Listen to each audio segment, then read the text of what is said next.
I'd like to give a special thank you to Strong Connections, who helped me through a very rough patch in my life and helped get me the knowledge that I have today to be able to make this podcast in the first place.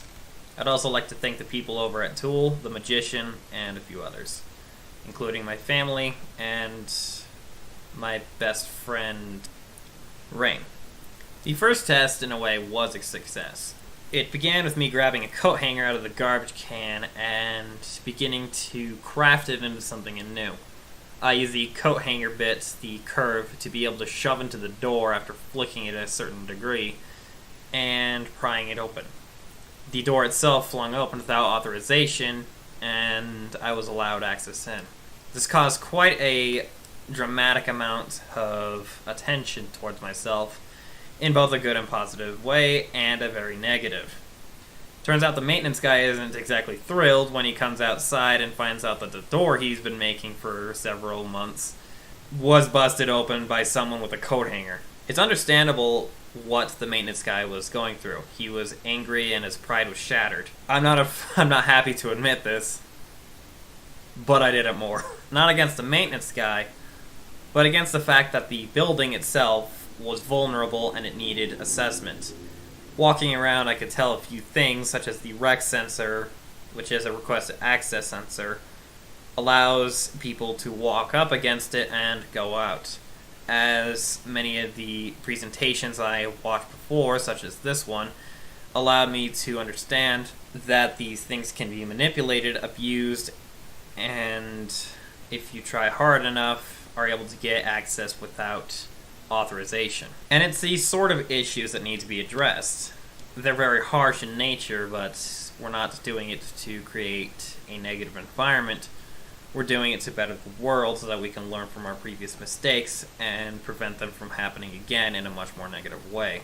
Some people in my work suggested the claim, why do we need to worry about covert security if I can just worry about the fact that someone is going to throw a brick through the window more than likely. And the issue is not worrying about someone throwing a brick through the window, it's the fact that if someone gets in and steals something very confidential, and then gets away, we're going to have a much harder time finding out what and when that happened, what the incident was, and how we can respond to it, versus if someone breaks in through the front door with a brick, we will notice almost immediately and probably catch the culprit. In essence, covert security is a very, very terrifying feature to have.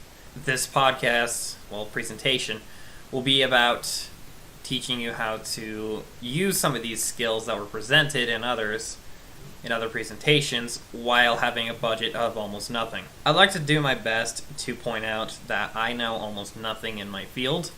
I like to think I do, however, it is a very difficult thing to say that I am knowledgeable in something that I know I have so much more to understand. I'd like to kindly request that you understand that this is a presentation directed towards beginners and not for the advanced. However, if you are staying tuned and you understand a lot more about physical security than I ever will probably, I would like to thank you for sticking along, and I hope you enjoy the show. I suppose to start, we need to discuss a few things. The starting point is you need to understand how you're going to be initiating these attacks. The mindset of a thief or a penetration tester or cybersecurity expert, wherever you stand, is more important than anything that you're going to be presented in the field. There's going to be reconnaissance, there's going to be attacking, there's going to be defending, there's going to be executing things in a weird way that is strange but funny. Amongst many things, you have to have the mindset in order to do information gathering or which of the other categories I have mentioned. However, for most aspects of cybersecurity and other physical security-based applications, the most important part of being able to use these knowledge bases is finding information that you need via internet or by what I'm going to be doing, peer-to-peer. In this case, I'll be grabbing my neighbor, who will not be disclosing his name, has decided to help. So my apartment has a large crease underneath the door, just like a huge archway, and a bunch of bugs get in. So I'm wondering My buddy has the same thing.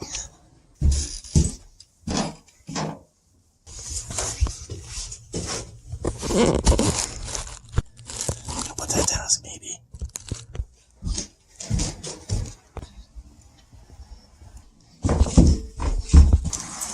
Here we go. This looks good. No, I'm just gonna. Alright, go. Go. Oh god, this is heavy.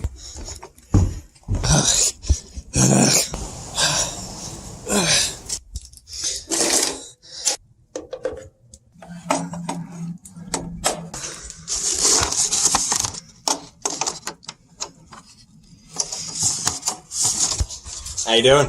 I'm good. How are you doing? Nah, I wouldn't say I'm rude. I'm retarded, man.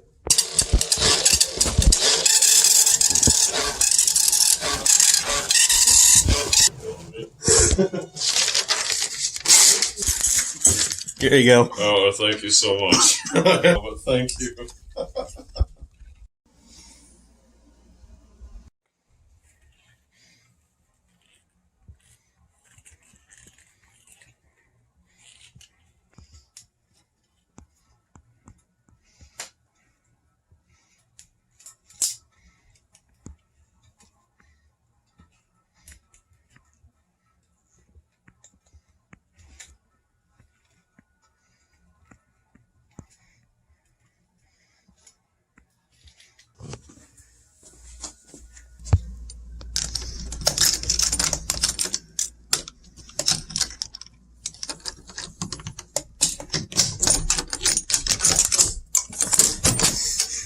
Ah, you're finally awake.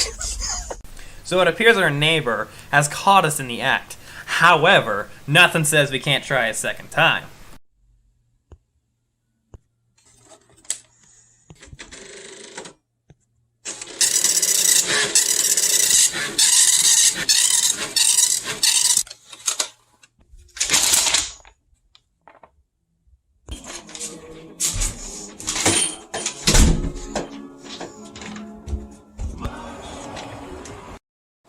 I'm sure we're definitely not going to get any kind of harassment complaint.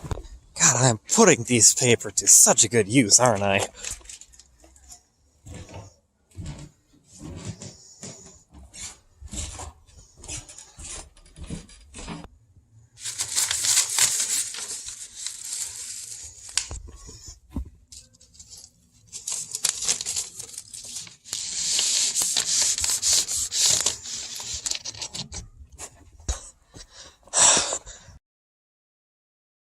And that's all for our neighbor, ladies and gentlemen. Next, we'll be moving on to one of our next experts of physical security, my good friend and mechanic, who is kind of challenged at times, but we won't talk about that. Alright, I found the sponge in my kitchen. Is the sponge gonna work? I don't know, we'll see. I gave you the food handler's permit I found if you want. Sure. So that's furthest away from any material, and it makes It's furthest away from anything holding it in place on this model car, so you can get that wedged in there. See, what you really want for this is a pack that you put in, and then it inflates. Right, but this is the garbage podcast. Do you have a pool noodle or something? It needs force behind it. It needs a lot of force behind it. This is probably the easiest car for this sort of method. Just so you know. I probably should have warned the neighbors that we're doing this. Yeah? To be fair, this is not the weirdest thing you've done in front of the neighbors. It's also your car. Okay, so there's an actuator down here that you can press, if you get it right, inside the door, but good luck getting that from the outside. Yeah. So that's movie magic, son. Yes. no. Just not with a coat hanger, not from the outside. Oh my god, dude. Oh my god. For the record, inside is how that door handle is shaped.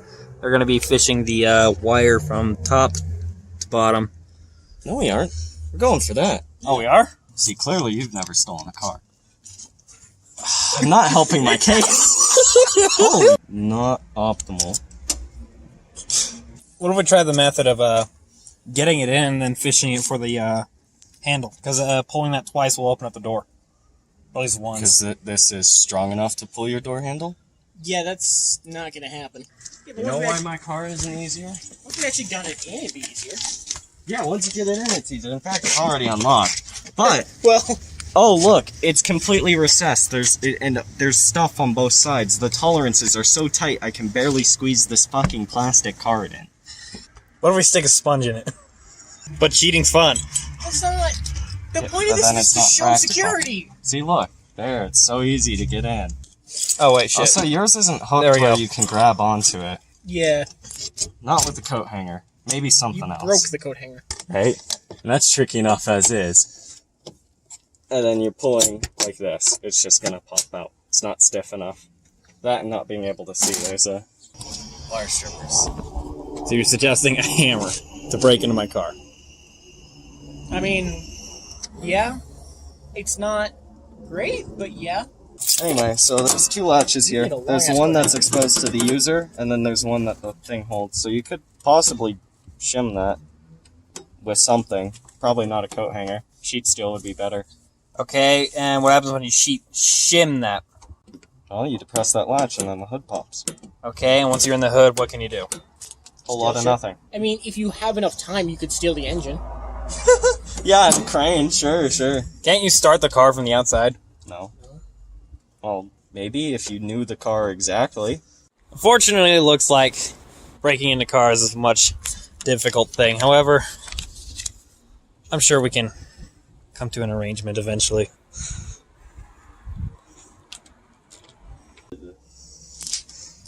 Okay. These are too wide. Come on, let's do this. You don't need to actually fit it into the keyhole, you just show me. Yeah, I can do that with my hand. It's for the visual learners. Alright. This car started, Just read wheel about how doesn't that's all turn. bullshit. You shove one of the blades of the scissors in the keyhole, and then twist with the others. Anyway, that didn't disable your wheel lock, because you have to shove this in all of the way. You need scissors with blades smaller than this, and then you force it, and it will break the car. You want longer blades that are really thin. Yeah, and then, so if it's physically linked to the steering column, as they were in the past, I don't know so much anymore. I think they use a solenoid now. I'm pretty sure this one is. No, probably.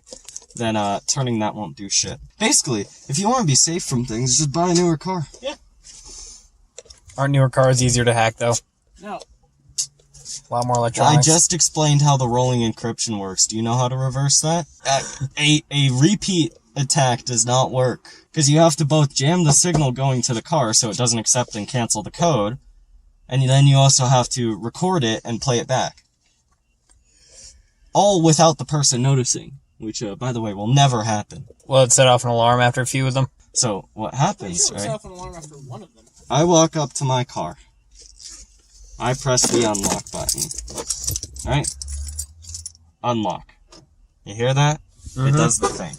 What you would need is a device that intercepts the signal from this, keeps it from going to that, and then, not have the person notice that it didn't work, and then, before they unlock their car the next time, because that cancels all the previous codes, you need to then replay it.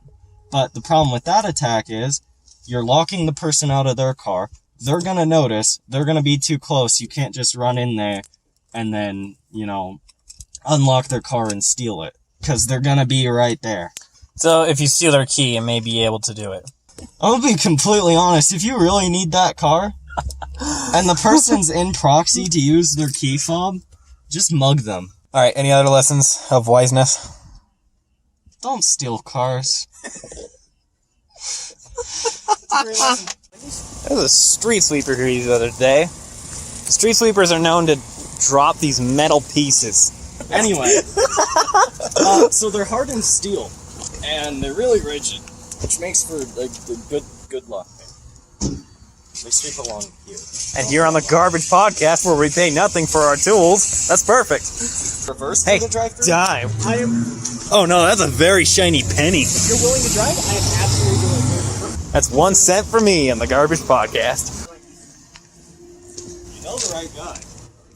I'm absolutely willing to do it if you're down. Hey, I found like a makeshift lockpick. That's a bobby pin. Yeah, you can make makeshift lock. I know, I've done it before. Yeah, but the whole point is it's garbage off the street. It is garbage off the street. I know! That's what this podcast is all about! So it appears that there's a few things that we can take away from our experience with our good friend. One of the things being that the coat hanger that we used was inept for the job. The vehicle we also chose was not perfect for the job either. However, there are a few things that could help us get around it, such as the coat hanger being used for the door handle, though we'd have to set up a few extra steps, such as setting up a mirror on the other side, and or hardening the tip to allow us to finally be able to access the door via getting in. However, this does risk the problem of leaving behind tracks, as we are trying to do covert physical security, not overt. And without our good friend anymore, I'm going to show you a little bit about shimming locks using some cans. Only problem is, we don't drink out of cans. Maybe our neighbor can help us again. Hey, drinking that? Thanks. Oh, goddamn. So we got a can, and the thing about these cans is that they can be used for one universal purpose, and that's for, well, it's structural integrity. Pretty sure we all know this by now. So you ask yourself, oh yeah, it's structural integrity for the, I mean, this is a new podcast, obviously, but bang. We're going to work the lock, we're going to make this thing better, and this is exactly the reason why. So the first thing and only thing you need is scissors. Then we're just gonna introduce a little anarchy. We have this. We're just gonna cut find the most straight piece, and we're gonna cut down to the base, and then we're gonna slice it off. Then we just pull this out, and here's our end result. The important part is, I believe this is called shimming. You take this piece of aluminum foil and you stuff it against the lock side right here. Then you push it down on in the hole. We're going to do this by bending this around and then just dumping it in. For master locks, it should be really easy. It just slides right on in, and then you can just push it. Once you get it like really all the way in, you don't want to keep pushing down and then click it. In some cases it might not want to come out because this little thing has a ledge or a wedge of some sort that pushes against the lock itself. And sometimes it has it on the inside, so we're going to have to work around that if that's the case. For most security reasons, they don't keep it on the outside. Typically master locks keep it on the inside. So when we push it in, we're going to want to like move it around and then push it in even deeper, and they'll be able to just have it pop out. So this long piece, we're definitely going to have to shorten. This will do much nicely. And once we have it in, we can just shim it over to the side. This is definitely going to take 2 hands, by the way, so I'm going to have to put down the camera. And by the time we get it to here, we can just push it down on in. So if you are going to make a shim for it, you need to have it be large, rounded, and be able to handle this sort of torture test. The actual shim method I'm trying, while trying to shove them in, wasn't exactly working. I'm going to be trying another person's method from Lock Noob to see how well that works. He recommends a 2-inch wide piece of aluminum film. That's about 1.5 inches tall. So it should work. So next is a ellipse type of thing. We're going to go up and have a point and then come down, except it's going to be all rounded. And after we make the T, we're going to be reinforcing it. So like usual, we're going to be shoving them down into the lock itself. We're going to be doing the shackle side first, and then the actual part that unlocks second. And we're going to be shoving it in and then twisting it to this side so that it moves the shackle out of the way, and then we can push this in and it'll allow us to unlock it. And after you get here, you got to gently twist them. This is the final piece to get this thing unlocked, so it might not work, So I have the lock unlocked, and if we take a look at the shim that's torn, you can see marks from where the shim placement was. I was keeping the lock in place. And if we take a look at the other one, it's a lot more crinkled up, but you could still see where the shim was being forced against. Maybe trying something similar with this American lock. So I've adopted a sort of twist motion with the lengthwise cuts that I've made. I adopted them by pressing them to the sides of the lock and then twisting them in kind of like a bow tie of sorts. So I'm going to be pushing those in a little bit deeper and seeing if it comes unlocked. So I've gotten it half unlocked. You can tell that it's slightly more jutting out, and the actual wheel itself is locked in place. Pushing it back in allows us to re-click it back into place so that we can spin it again. However, something is definitely keeping it out. I've hit a new low with this right one. After lifting and pressing it in multiple times, it seems to be forcing it into place. It seems that the actual lock has gotten itself stuck in there, but pressing it down seems to add a little bit more pressure into place. And after a little bit, you should be able to just rip it out. You already see that the lock is coming out of place. This focuses. For the method employed, I used a really long strand and just wove it in. This is going to cause a little bit of issues taking it out. What you're going to want to do is just twist it out like you would do while pushing it in. And this should employ a method that won't leave behind any residues, except on the inside of the lock. But if we're going covert, this would probably not be an effective method, as people could see that there's a little bit of damage done, and a little bit of scratches where we pulled the lock piece out.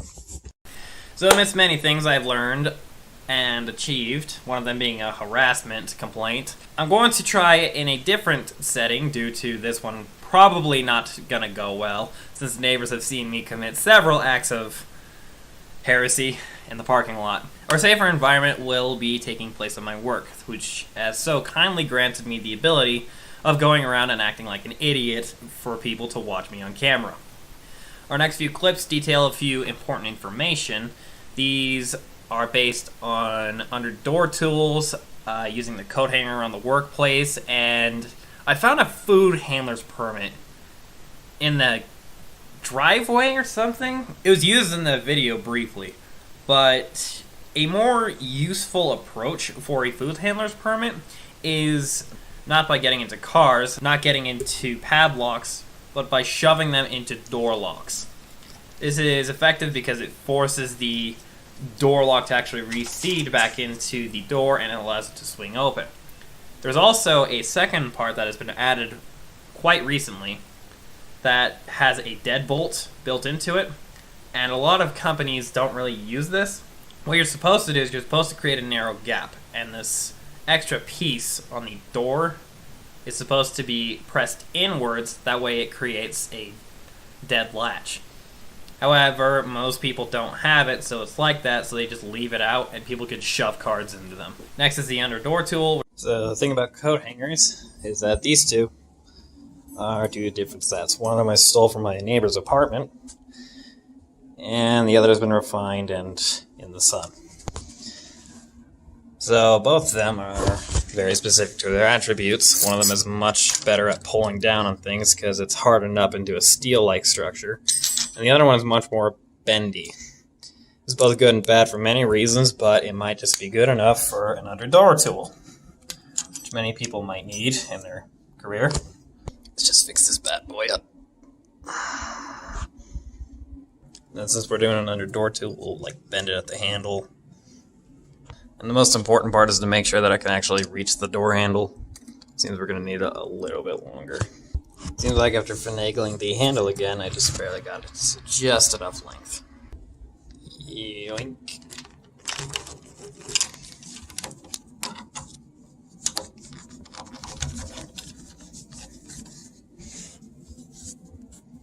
Wait a minute. It's like the last time I was here, they added a weather guard. That looks better.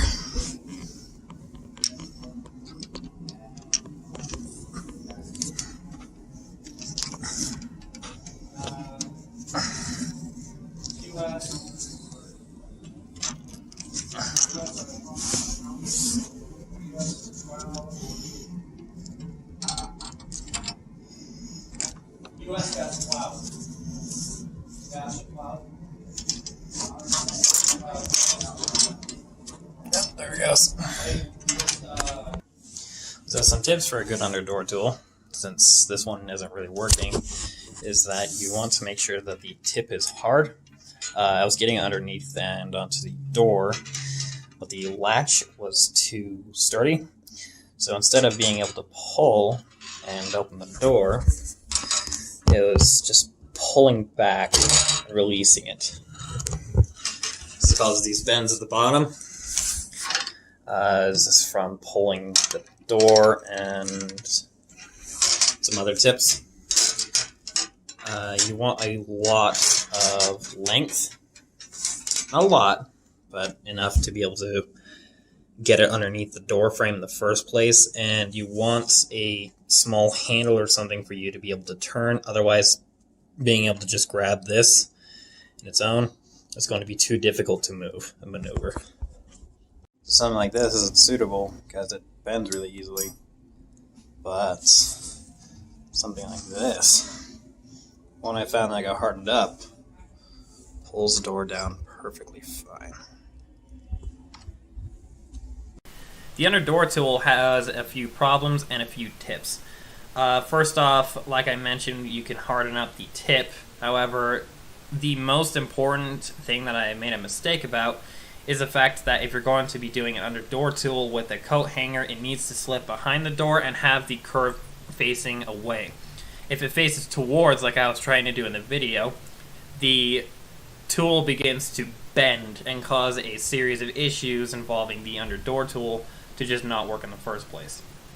An alternative method that you could take, as mentioned in the video as well, is that you can harden up the tip by leaving it out in the sun or creating a sort of steel-like structure by hardening it with carbon. And I'm afraid that'll be all for this video and presentation. I'd like to again give a special thank you to my good friends, Rain, Strong Connections, and my family. Thank you so much for coming to my presentation. I hope you enjoyed it.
me, right? My microphone is too out of this world. There you are. Hello? Yes.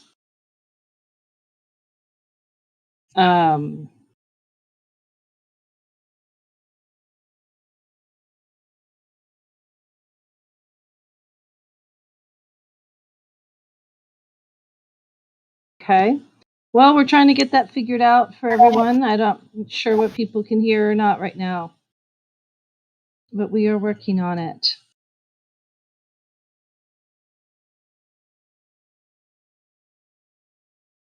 Okay. So I think we are in good shape now. All right. So let's go back to what you were just saying. You did prove that you could bypass the lock. You get into the car with a sponge. A post 1975 car with a coat hanger and a sponge. Yes, it is possible. However, it sets off a crap ton of alarms, and you need a shim for it. A shim could be managed out of a sponge, however, the gap between the door and the window must be a little bit large enough to be able to shove a coat hanger down and scratch the hell out of it.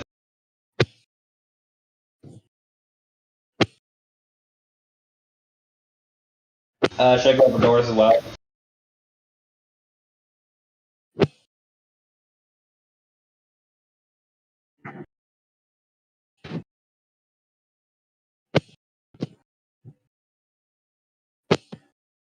Well, we're not going to blame the fact that you're in a bathtub that we're having audio problems. This is completely unrelated, I am certain. I mean, maybe the audio can't take the heat. All right, you get points for that one.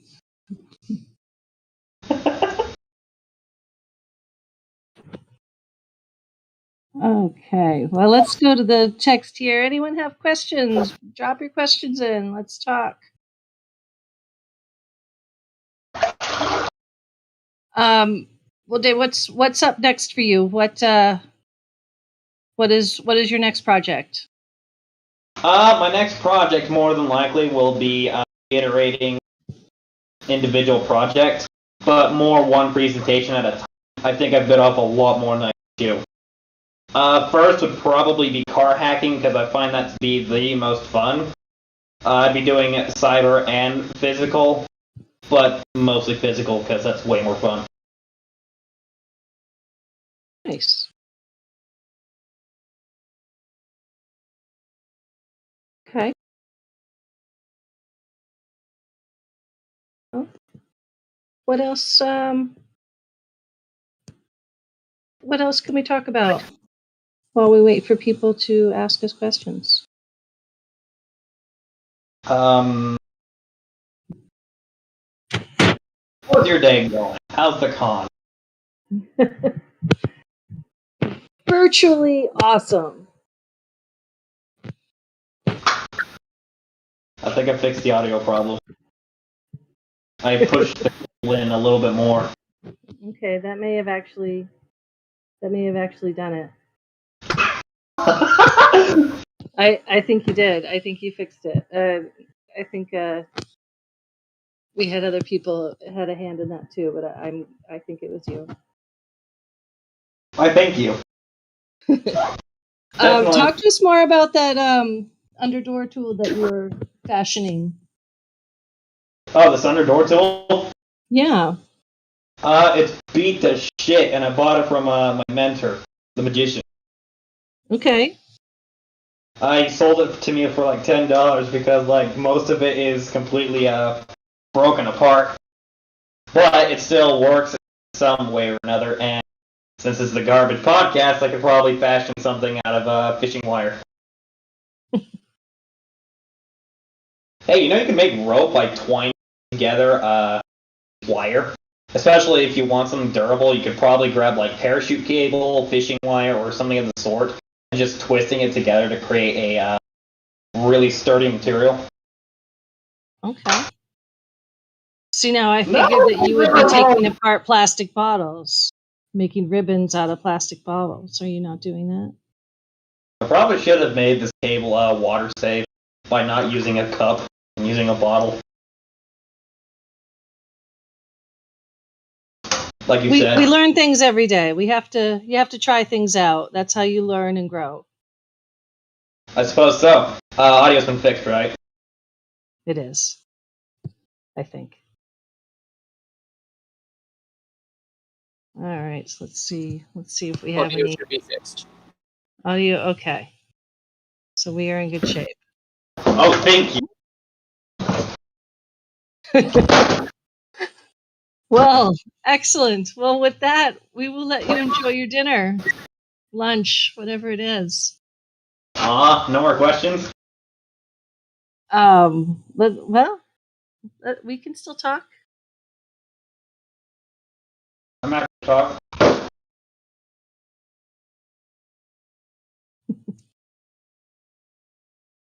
I don't know. Yeah, I don't think there's any more questions, is there? I am checking right now. I'm not seeing any. It's alright. I know the podcast was terrible.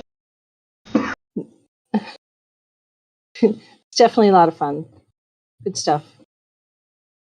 How often get a good plug for your podcast while we're here? Where Sorry? can people check it out? Put in a good plug for your podcast while we're here. Where can we see it? When can we see it? Let me see quick.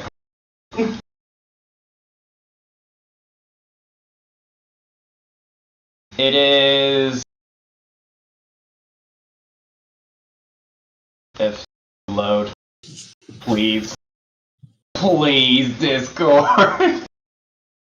It's delusional on Discord. You can find me in DEFCON. Excellent. Well, thanks again. We really appreciate it. Of course, Enjoy your thank you. dinner. All right. Have a good night. Goodbye. Thanks, everyone.